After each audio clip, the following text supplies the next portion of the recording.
amazing I got this video up on time. Like, Miss Bragg's doing great today. No Wi-Fi technicalities, no phone hassles. Who am I? Anyways, so today we're going to be doing one-step equations. I'm hoping this might be a skill that some of y'all are familiar with, or as we talk about it, or as you watch me teach it, you get more comfortable with it and you understand the process behind them, okay? So this is our expression equation notes. These should be, go ahead and glue these down. They should be on page 51 and 52, I believe. If not, it's 52, 53. I'll put it down there, what it's supposed to be. So we're looking at expression equations, solving one-step equations. So at the end of this, I'm hoping you can solve one-step equations, okay? So that is our objective through this whole lesson, that you will be able to solve those one-step equations. All right, so just a question, what are one-step equations, okay? We know what equations are, and if I tell you it takes one step to do something, hopefully you know you're not gonna have a long list of these steps, you're just gonna have that one step. So one-step equations are equations that we are going to try to find the answer to. There's always going to be a variable in it that's unknown, and it's always going to be solved in one step. So it's not going to take 5 steps, 7 steps. It's just going to take that one step, okay? Before we can start solving them, we have to know the process behind it, okay? So we need to talk about these inverse operations, okay? Well, hopefully you know operations are any of your adding, your subtracting, your multiplying, your dividing. Okay, these are operation signs. These are things you've known how to do, okay? Basic math behind them. Inverse, however, that's kind of a different word. We don't really talk about that much in math, but now we are. So hopefully you can kind of pull words out for inverse, or you've heard that before. And inverse is just a fancy way of saying opposite. Okay, so inverse is just a fancy way of saying opposite. And anytime you see the phrase inverse operations, I want you to tell yourself to do the opposite. All right, so anytime you see inverse operations, you're gonna do the opposite, okay? And that's gonna be your key. That's gonna be how you're able to solve these one-step equations perfectly every time. This circle, we have a plus sign. What is the inverse operation of addition? So what is the opposite of doing addition? The opposite would be subtraction. So subtraction would go down there. Now, what is the opposite of multiplication? So we're multiplying numbers, but I want you to do the opposite. So the opposite of multiplying would be to divide. So the opposite of that would be to divide. Now for this last one, this one's a little different. We're not gonna see it as much, but it's something I do want you to know. So if you have an A, and remember A is a variable, in this case it can represent any number, we're just not sure because it's unknown. The opposite of A would be 1 over A. So take some time to look at that. It's kind of different, but if you think about it, that is the reciprocal of A, and that's the opposite, okay? So just kind of correlate those two together. Like I said, if you don't understand it right now, it's fine. This is your first time seeing it, and hopefully as we go on, it will make more sense and you'll get more confidence in it. So just remember, inverse operations do the opposite. So inverse of addition is subtraction. The inverse of subtraction is addition. So this is kind of a really good key because you'll be able to go back to it and see what your inverse operations are. Before we jump in and look at these equations, I want to talk about an equation and how we're going to use inverse operations to solve them. Now, an equation, hopefully you remember from those intro to algebra notes, an equation states that whatever's on the left is equal to what's on the right, okay?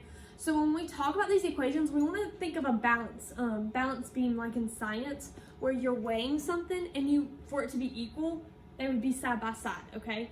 If they weren't equal, one would be way up here and the other one would be way down there, or vice versa. So when we look at these equations, we have to remember whatever we do to the left, we have to do to the right. Or if we do it to the right, we need to do it to the left. Because the whole goal is we want this equation to be balanced, okay? Now, we're wanting to use inverse operations to solve for the variables. So in number 1, we have x plus 10 equals 17. That's our equation, okay? Our unknown is x, okay? The very first step I want you to do is I want us to draw a line down from the equal sign, right? That is separating our sides. That is keeping our left from our right and our right from our left, okay? Once we do that, we want to isolate this variable, okay? Isolate means to be by itself, okay? So I don't know if you want to make a note, but we isolate variable. So we want to isolate that variable. In order to isolate the variable, you have to do the inverse operation. So we have to look, what is attached to that variable? In this case, the adding 10 is attached. So we want to do the opposite of adding 10. So the opposite of adding 10 would be to subtract 10. Now, if I do it to my left, I have to do it to my right to keep that balance being equal. So if we subtract 10 over here, we have to subtract 10 over here. All right, so now we're not touching the x, so the x is going to come down. And then a positive 10 and a negative 10, that zeroes out, okay? That becomes 0. So think about you having $10 and then someone takes 10 from you. You now have that $0, okay? So that zeroes out. And now we just do 17 minus 10 to give us 7.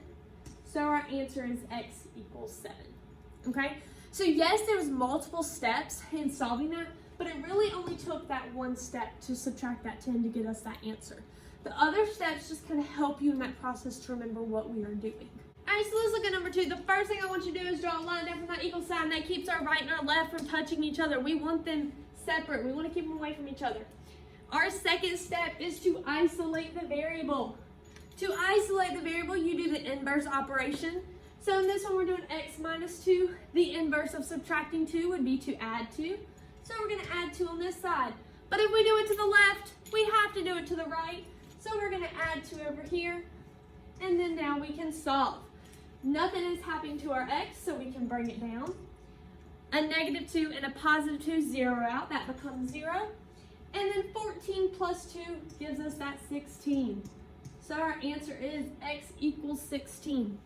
Now, if you're not sure that that is correct, if you're not confident enough, remember, we can take this and we can substitute it up here for x, okay?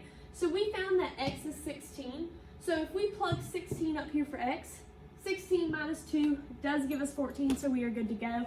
If we look back at number 1, we got x equals 7. So 7 plus 10 equals 17. Is that true?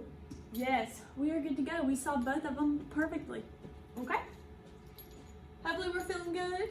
Alright, so we are moving on. Let's look at number 3. Same steps.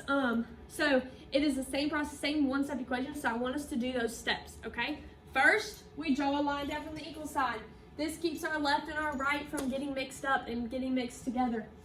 Once we do that, we want to isolate the variable. We isolate the variable by doing inverse operations. So we want this x by itself. What's attached to the x? The 6's. How can we get this 6 away? Well, first we have to see what operation is going on between them. Well, a number and a letter side by side means to multiply. So we need the inverse operation of multiplication, which you know to be is division. So we are going to divide by 6. All right, if we divide my left by 6, I also have to divide my left by 6, okay? Because we got to keep those sides equal. All right, 6 divided by 6, those give us 1, okay? And we know if we get 1, we can just leave the variable by itself. And now we have to do 12 divided by 6, or ask ourselves, how many times does 6 go into 12? And your answer is 2. So when we solve that, we get x equals 2. And remember, we can check by plugging this 2 back into the original equation. So 2, if we put it in here, we would do 6 times 2. And if that gives us 12, then we are good to go, and our answer is correct. Moving on, I'm hoping this is, you're getting a little more comfortable, or at least this is coming back to you because y'all did touch on this some last year. Let's go ahead and look at number 4. So, same steps we want to do. This one's different because it's a fraction, but it works the same way, okay? So we don't want to freak out. First thing we do, draw a line down from the equal sign. That keeps our right and our left separate and telling us we want to balance it. Second step, we want to isolate the variable. In order to isolate the variable, you have to do inverse operations. Inverse operation, this is saying x divided by 4. So what is the inverse of dividing? That would be multiplying. So we're going to multiply both sides by 4. And if I do it to the left, you have to do it to the right. So now, if we multiply this by 4, remember, that was to get the variable by itself. So they go away. Okay, it becomes 1. So now we bring this x down. And now we do 2 times 4. 2 times 4 gives us 8. So x equals 8. And again, we can check to see if that's right by plugging that 8 back in where the x is. So 8 divided by 4 would give us 2.